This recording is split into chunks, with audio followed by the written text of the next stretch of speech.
Here I have ALLVIEW X3 Soul Lite, and let me show you how to take screenshots on the following device.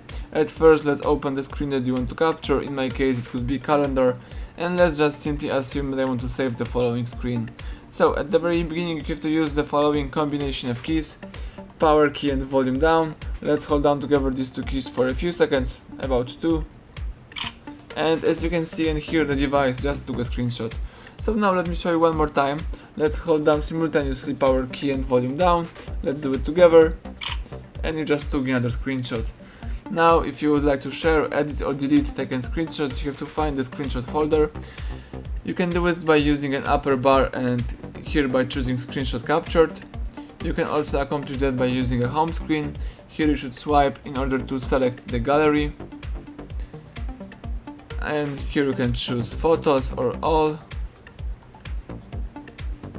Let me choose all, for example, and here you can choose your photo, share, edit and delete the following picture. So that's it, thank you for watching.